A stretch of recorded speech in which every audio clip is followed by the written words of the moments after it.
my friends, this is Andy. Oh, look, it says today's CBD oil and wellness. That's my old show. This is the Andy Falco Show, coming to you live from Yorba Linda, California. And sorry, I haven't done an Andy Falco show in a while. I've been busy doing the new feature show, which is called Vote PYL Vote. That is a feature of the Andy Falco Show. Just want to give you a couple updates on both the Andy Falco Show and the Vote PYL Vote.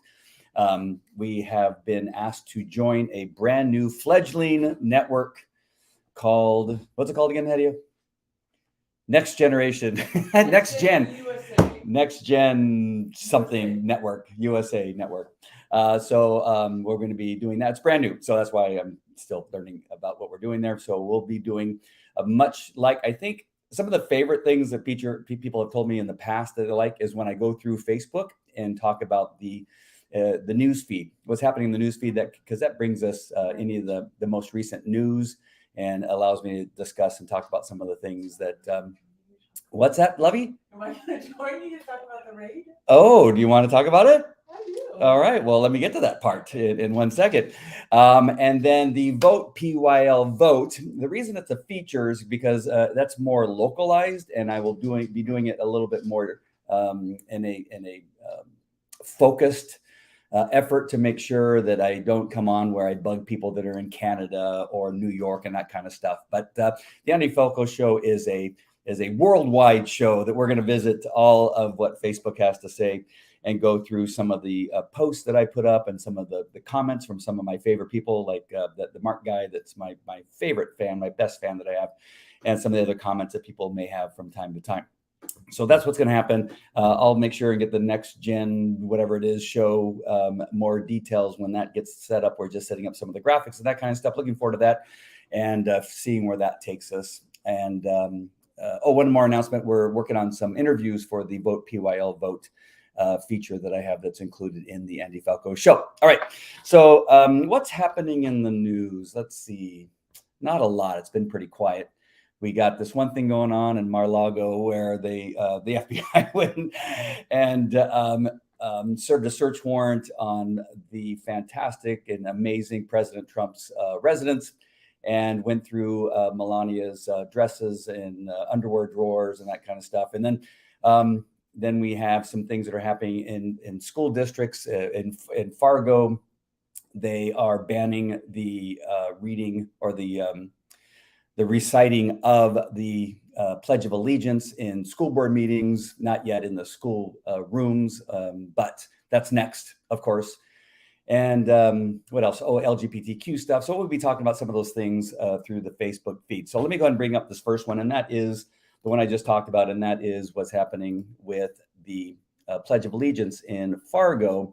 The school board votes to stop saying Pledge of Allegiance at the meetings. And like I said before, that's just a, the pretense to going into taking it from the schools and then not allowing prayer and what have you, because really they're attacking the fact that the Pledge of Allegiance says under God.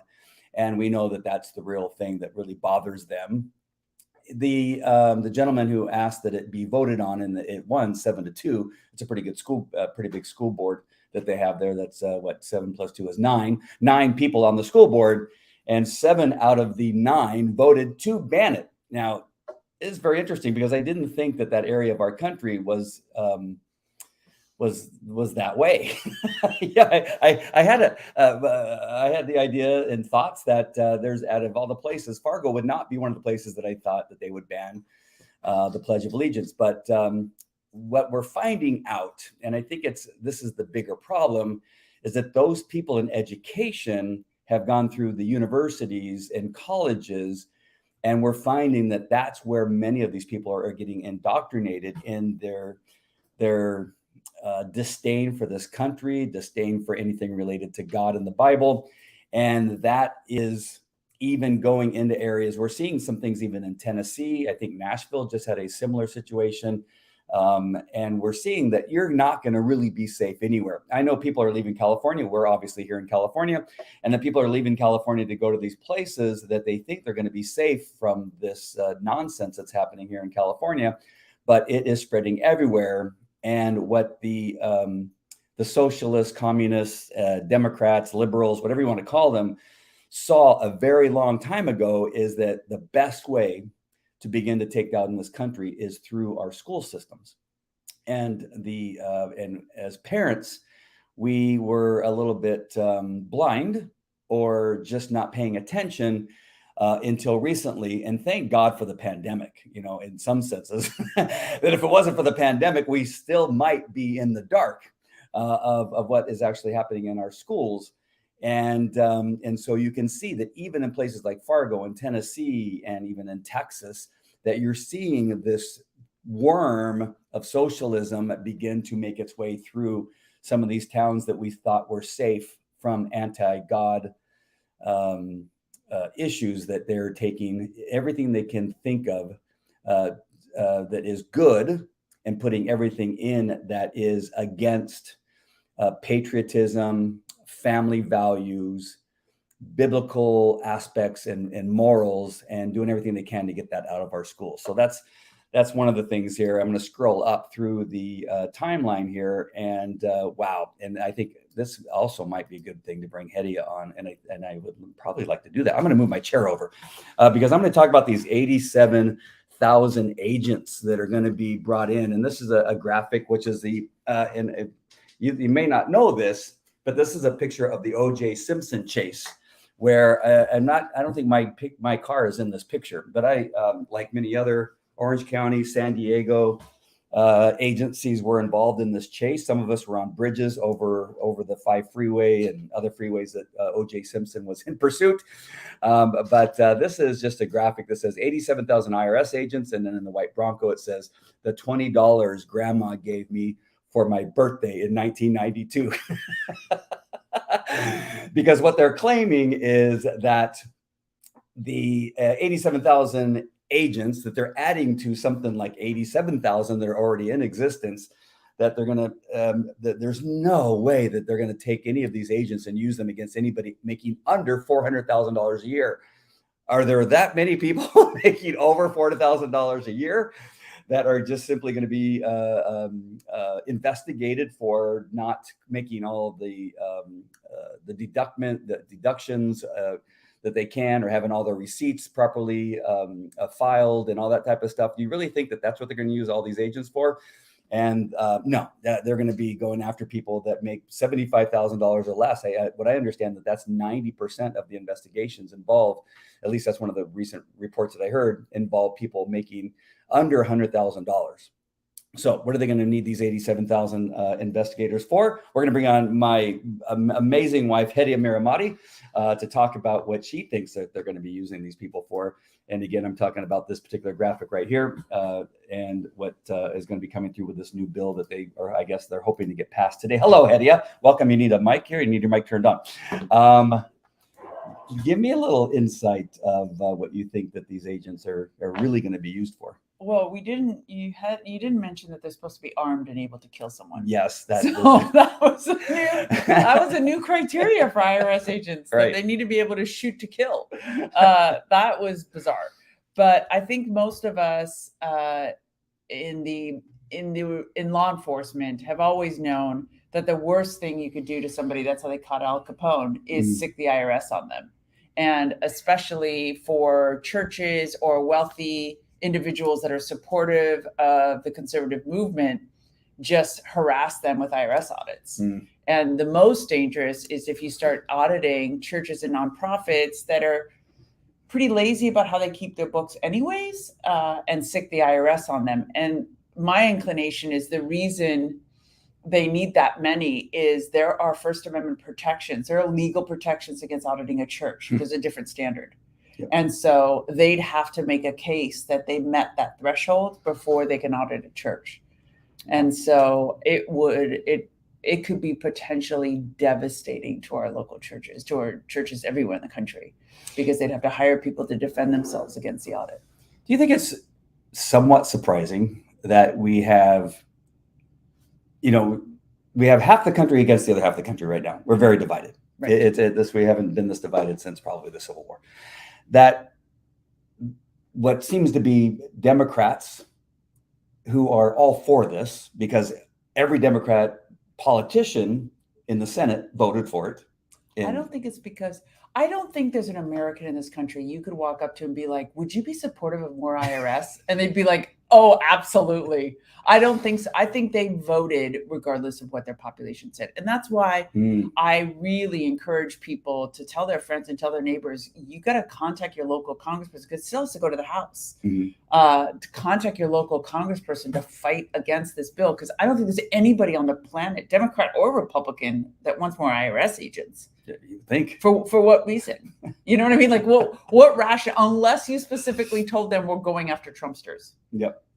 Well, speaking of that, I'm going to go to this next graphic on my Facebook feed. I don't know why it keeps doing that, but this is just a funny graphic that has Charlie Brown and Snoopy and the FBI are going through Snoopy's doghouse, and he says, "I knew playing in red baseball caps was a mistake," and that brings me to what you just kind of just said, is that, you know, there's so much being said, and there's rumors, and there's leaks, and all kinds of stuff. So I'm going to try not to go too far in all the other stuff.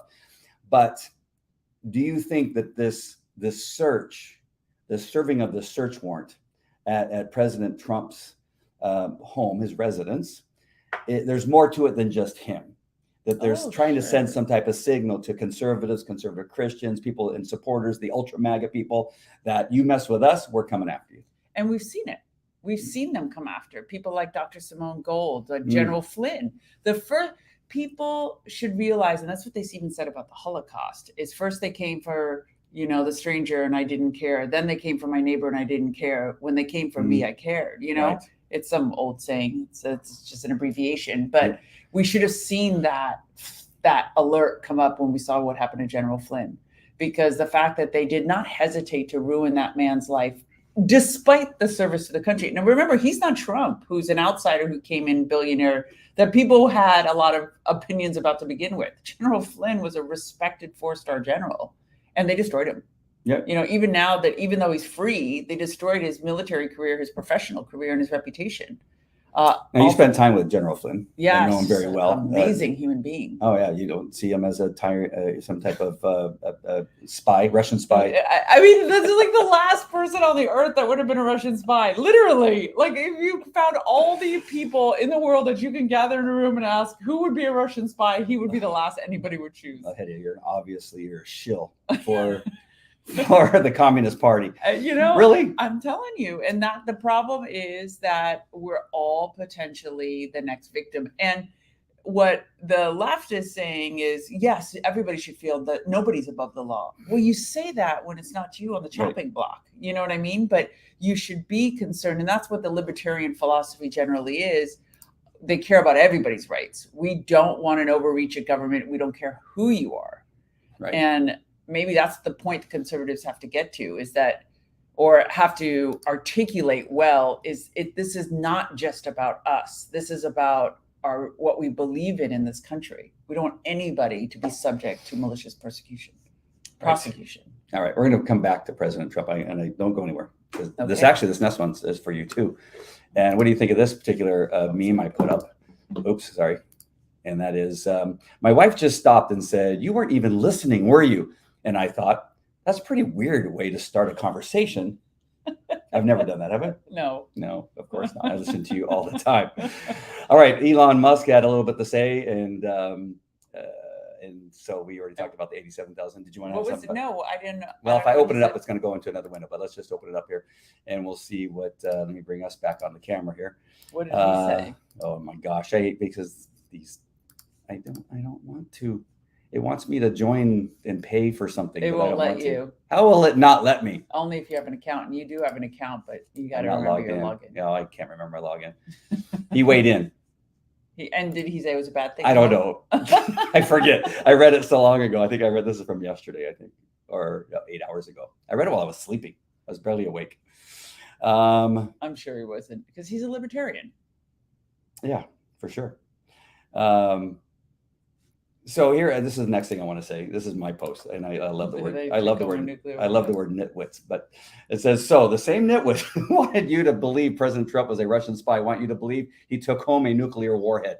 And obviously I was kind of going over the top there, but that was again, or suitcase codes to the suitcase. And this is football. Right. And this is the thing that I think is just so stinking hilarious is that, and I brought this up to you several times, and I brought it up on other shows that I've done, and that is you have this man, President Trump, right, who little did we know, apparently has been pretty clean throughout his life. As much as we know him to be a little bit of a philanderer and, cheating on one of his wives, if not both of his wives, who knows, right? I mean, that's one side of this, but on the other side, apparently this guy has done nothing illegal. You have had no less than thousands of people investigate him, attorneys and politicians and AGs and IRS. And he goes through these 7 years of nothing but investigations. They've literally gone up his butthole to look and find, to see if they can find it. They find nothing. He might not even have a polyp at this point. And you really think that he went home and he didn't pack his boxes. That's another thing that he took home. He's not the one who does this stuff. And I'm glad I heard you were listening to a commentator, and I liked the point that they made up. So TSSCI clearance means that document is kept in a secured facility. It does not get transported. The only way it gets transported is in a special briefcase. So I don't know what the president's handling of TSSCI documents would have looked like, but they have covers. They have these bright red covers on them, and the documents in this bright red cover. And it's adhered, from the ones I've seen, are adhered inside that red cover. They do everything possible to discourage you from removing that document. It is not surreptitiously mixed in with your laundry list. So it is for him to take a document that relates to nuclear technology in any way, shape, or form with that big red cover and stick it in a box. First of all, for a man that's that clean, it's extremely unlikely. Second of all, is he that dumb? Right. Is he that dumb to stick it in the box? Obviously not. He's stick it down his pants. He's like almost 80 years old if he's not 80 years old. I don't know, 70 something. But if you want to steal the document in the big red pouch, you wouldn't stick it in the box that everybody and their mother are going to be going through, and that 15 other people handled, that his chief of staff looked through, that his national security advisor looked through, that his assistant looked through. He's going to stick that bright red document in the thing. Right. Well, that was my point, is that you have 7 decades where they could have found something. Right? Anything that he didn't file the proper taxes. No, it's 70 decades. I mean, they looked through everything. They looked through his taxes. They looked through his history. They looked through his driving record. They've looked through everything. Yeah. And you think that out of those decades there, he didn't make a mistake, that they could do anything with him on, other than, again, the typical man stuff, that you think he's going to make a mistake now he's probably tripled the amount of attorneys that he had before. Yes. I mean, we've seen these attorneys, they come out from everywhere. It's like one of Donald Trump's attorneys, and it's like a different person. Like he's like, it's like there must have been 5. Like he wouldn't have called Rudy and be like, listen, I really like this document. I mean, I really want this. So what do I do? Yeah. I mean, he would tell him to take an X-Acto knife, cut it out of that folder, stick it down his pants. Not stick it in the box. You know what I mean? Like he's just not that person. He's just not that person. Now, did he make a mistake and take some for FOIA information, for informational use only? Document that only has that written a little bit on the top. Okay, maybe, but a TSSCI document is really, I'd be totally, absolutely shocked unless it was planted. Media wants to pretend that there's just it's just such amateurish stuff. Like they're going, well, he could have done it. Do you not understand? You don't understand the number of people that are involved in these things, the number of protocols that are involved in these things, and the attorneys that are involved in every aspect of packing a box, probably in this case. Like, you know what? We better look through this stuff to make sure that nobody can do anything to say that we did something wrong. Yes. And the times that they gave him subpoenas, and he said, come on in, and even went down as they were going through some of the stuff at Mar-a-Lago and said hi to the FBI agents that were serving a subpoena. That he knows. So he knows now that they're looking at all of his stuff. He's going to get anything out of here that's going to cause anybody. Exactly. And that's what anybody would have done. I also think it's a ludicrous proposition that Secret Service unless somebody intentionally asked the Secret Service to do that they would betray him.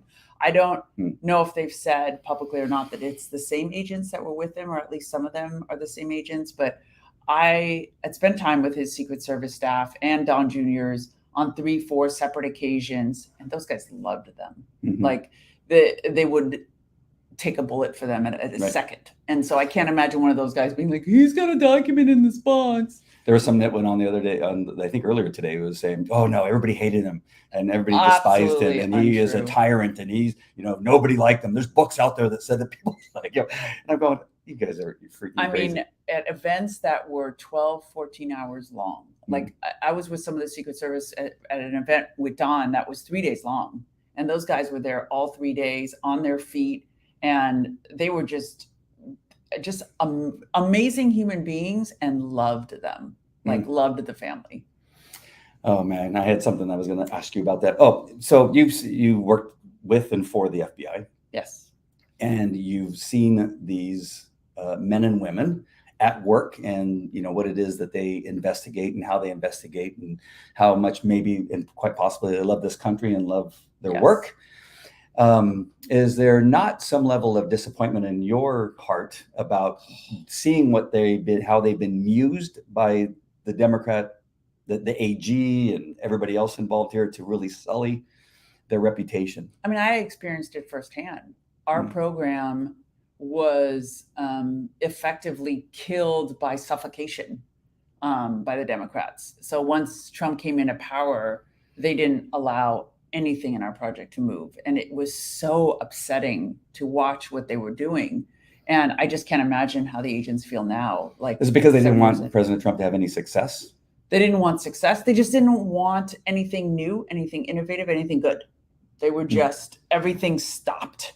And at the time, I didn't know that it was about the Russia investigation. But, I've told stories and anecdotes that we weren't even allowed to go over to the White House to visit friends or colleagues or people that we'd worked with, because no FBI agent was allowed unauthorized inside the White House. Right. Without permission from the 7th floor.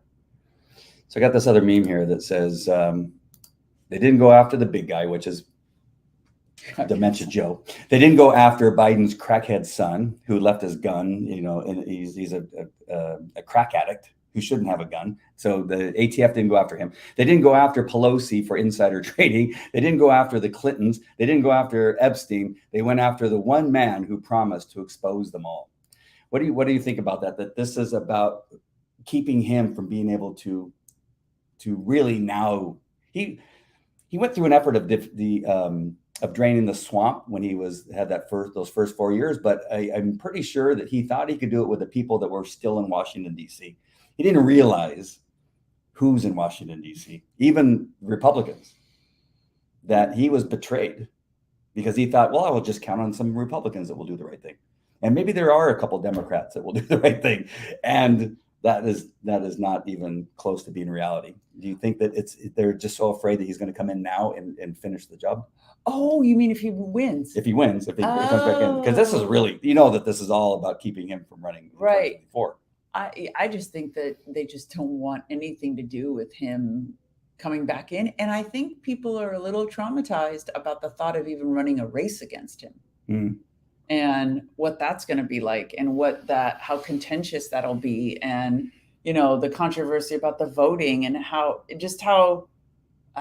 acrimonious, just how difficult it'll be and damaging for a lot of people. I think they want it to stop. I think I just want to go one more thing with this, because again, it's being talked about all day long, and no matter what channel I'm sure that you're going to, it's being heard. But I just want to really visit this one point. One thing that I do for a living is that I do nothing but look at warrantless search and warrants. That's all I do is look at this aspect of it, and look how how law enforcement can do things to get inside of something to look for a crime. That's one of the things I really hate about law enforcement. I spent 21 years in the Anaheim Police Department, and one of the things that I hate, and the reason I do the job that I do, is that law enforcement using something to find something they can charge somebody with. That's not the way our law enforcement system is supposed to work. It's like we have a report of a crime, or somebody saw a crime happen, or we as law enforcement have, through one way or another, have found that a crime has been committed. And now we look for evidence to prove our case. That's different Yeah, than going, from you know from what? the cases you look at, I'm like, wow, they just get this dog to sniff and say, "Ah, crime." I was like, oh, this is so bad. It is. And again, I go back to this. One of the things that with the school boards I've come to realize or come to learn is that how incompetent we have people that are currently in the positions they were in, and nobody saw it until now, until the light turns Are on. they incompetent or they're just devious? There's some incompetence going on. Yeah. Why But would there's the a lot of FBI? deviousness Why would too. the Merrick Garland and the FBI go? Okay, listen. Let me just go one more thing. I want to make sure and set this up correctly. Is that when we, as police officers, would show up where somebody's like potentially dead, and we get there, and we go, and it's like somebody that has cancer or somebody that's, just some type of medical assist, where they're on the ground, and we go out and we touch them when they're cold, and we can tell. But one thing that we often said is that, you know what, we probably should do something, because you got family members that are just completely upset, and we'll give CPR sometimes, even though we know we're not going to save them.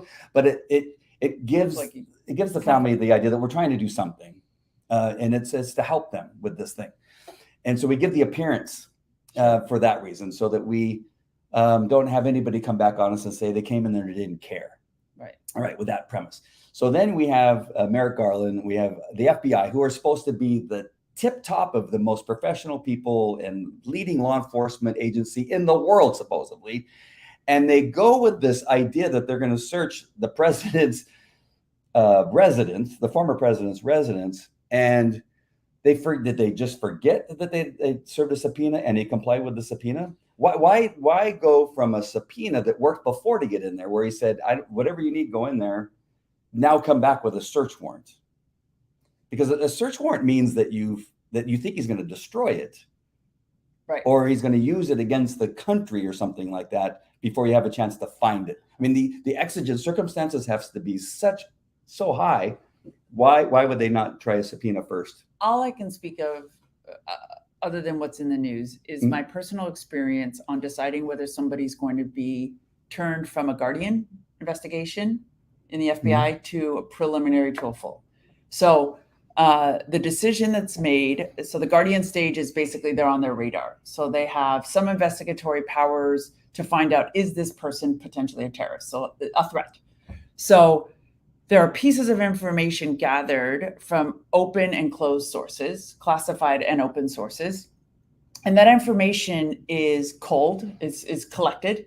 And whether it's the agent and his supervisor, and from the supervisor to the SAC in charge of that office, and maybe an assistant director as well, that look at that evidence, look at all those pieces and say, okay, I think this counts as a preliminary. We're going to move this person from a guardian to a preliminary. And then at the same time, there's another review that happens to take it from a preliminary to a full. And then when you're going from a full to an actual, we're going to indict, that goes over to DOJ to make that decision. So normally there's a lot of subjective things in there, right? So when some of the cases that they asked me to look for, because they were asking me to look through transcripts of conversations and say, does it, based on your personal knowledge of how Islam works, is this conversation dangerous? So that's the expertise I was lending, was based on all the information they had, that piece of it, could I offer some guidance or some knowledge about? So it's always a subjective choice. It's a gut instinct. Do I have enough pieces? There is no objective way to say these 4 pieces indicates a crime. So I think what happened in Trump is, because it's not going through the normal channels of 5 agents or 3 agents going to their SAC saying, what do you say? Do you sign off? Him sending it to the AD, do you sign off? And then it's done. It's signed off and they're moving forward. I think it was handled at the highest levels.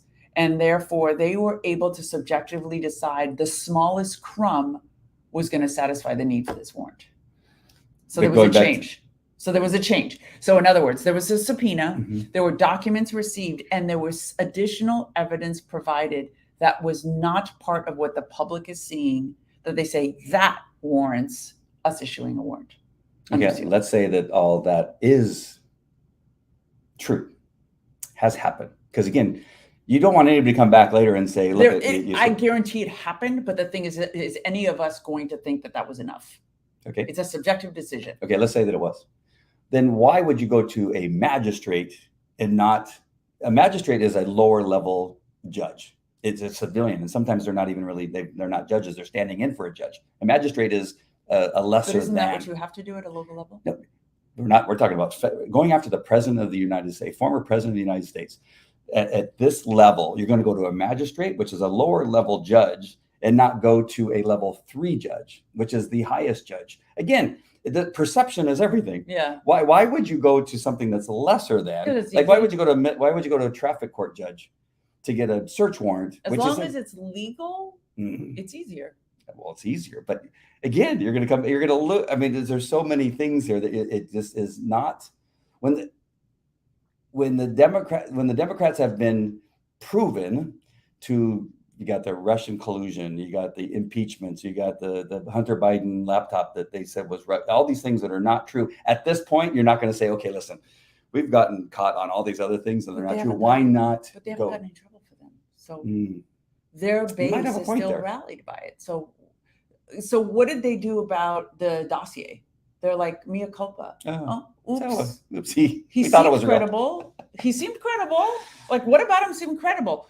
Seemed credible to us. It's subjective. It was enough for reasonable minds to say it was credible. You know what I mean? It wasn't like they falsified the dossier. They did. No, the external people falsified the dossier. But Andrew McCabe didn't falsify the dossier. But he knew it was. Because, I don't know. I know Andy is a friend of yours. No. What's a former friend? He's the one that got me hired. So I do have a little bit of loyalty to Andy McCabe. I'm very disappointed in how he's behaved. But I just think there's a certain degree of separation. I like to believe there's a certain degree of separation. So if somebody else was soliciting that dossier, that when it finally landed on his desk, he didn't know that it was entirely false. You know, he was just like, who wrote it? Okay, Christopher Steele. Okay, what kind of guy is this?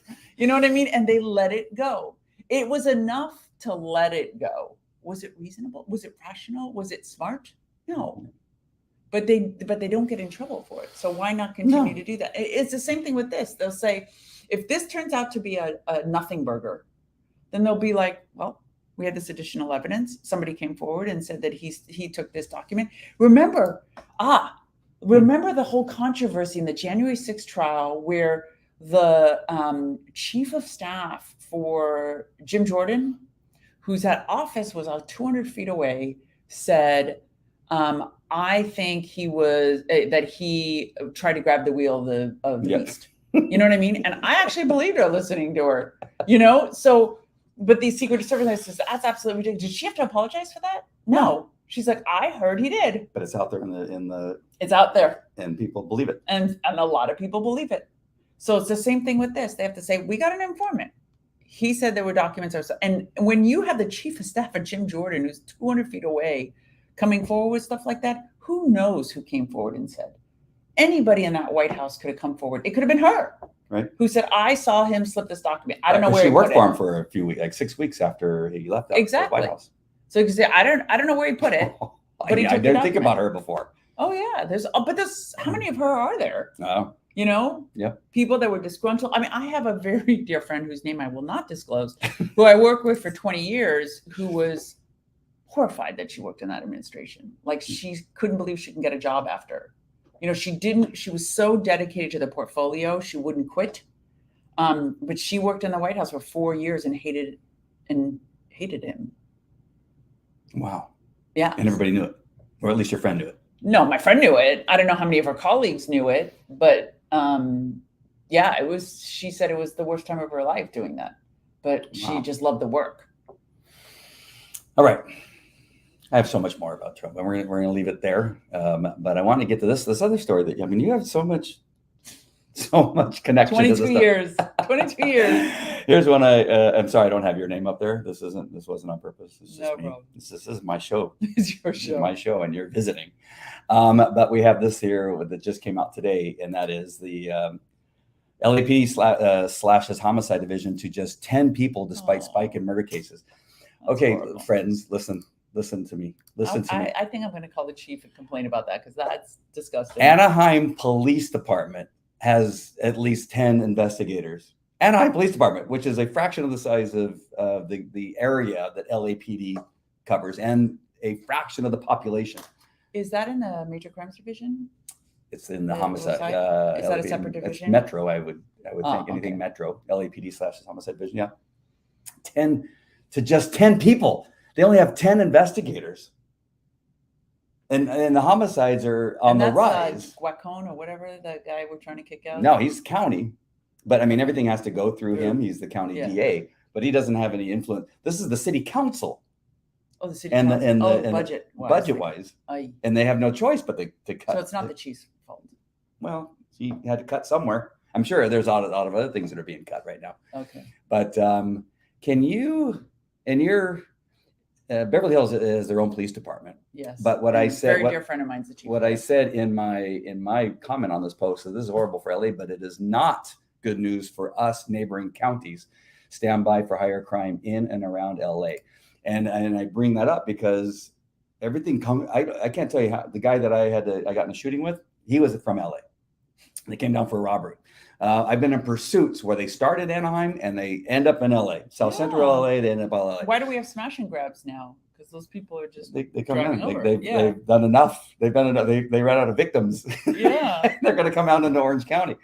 I mean, this is just a nightmare. Now you've had friends, and one of your closest friends is from LAPD, and I can't imagine that he's not happier than he's ever been that he's no longer at LAPD. All of my dear friends from LAPD are out. They've all left. But I think really that we should get your mom out of LA County and get her down here in Orange County. What do you think about this? It's so sad because it's a beautiful city. Otherwise, exorbitant property values. Mm-hmm. And I have friends that have moved out because of the safety of their children. They can't walk down the street to go to school because of the homeless camps all along in Brentwood, where they're paying exorbitant prices for homes.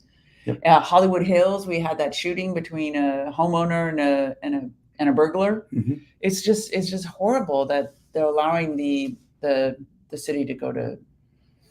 And what do I tell you when you leave here to go visit your relatives? I say, don't wear any bling and put something on. Yeah, it's scary. I tell my mom when we're driving, like even when we're driving, because she has a very nice car and we're at lights, she's like, why aren't you taking the streets? I'm like, I'm not driving on the streets. I'm taking the freeway as much as possible because I don't want to be stopped at lights in Crenshaw, in certain parts of town at night. What about Wilshire?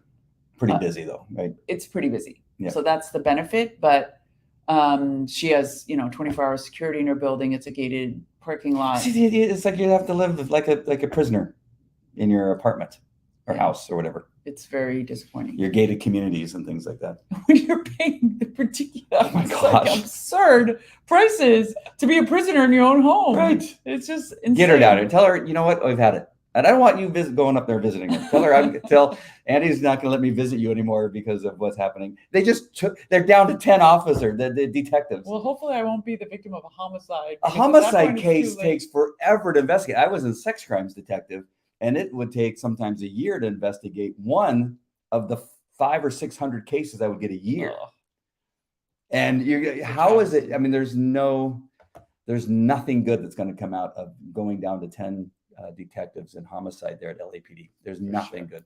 I'm just going to share one more thing, and I think this is one of the things that makes me the happiest. I don't know if I gave you this news, but my 16-year-old, I was talking to Kelly, and my 16-year-old, I shouldn't have said his name because now they're going to go after him. But he says, Dad, I just realized in 2024 I will be 18 and able to vote for President Trump. Oh, how happy does that make me? Very happy. That is so cute. I didn't realize that. I didn't ask him, and I didn't even realize it myself. He goes, Dad. I go, what? Like he was all excited. He goes, I just realized I'm going to be 18 in 2024. And he goes, he's counting. He goes, yeah. When November comes around, I'll be 18 and I'll be able to vote for President Trump. And I go, that's oh my fantastic. God, you just made me the happiest dad in the world. That's fantastic. Oh, I'm just so happy about that. Well, Hetty, it's been great to have you on my show. Thank you. I will thank my our booking agent for Oh, getting you on the show. at He's the been last amazing minute? at the last minute. That was very cool. All right, my friends, I just wanted to bring back a little bit of this show. It's been a while since we've done an Andy Falco show, but with the upcoming news that I gave you about the new network and what we're going to be putting on there, I'll also be putting on the Fearless Man podcast, the video version on the same network too. So I'll give you more details about it when we have more information. Should we tell people about your Remnant Rising show that's coming? This is another one we're going to be going into detail, but on a biblical aspect of what all this happening in regard to the search warrant and President Trump. Saturday airs live on hisglory.me, and that's at 5 p.m. Pacific time, 8 p.m. Eastern time. Awesome. And they find that where? At hisglory.me. What is it? .me. Hisglory.me. One more time. Hisglory.me. All right, my friends. We love you guys. God bless, and have a great Friday. And we'll see you soon. Take care. Bye. Bye.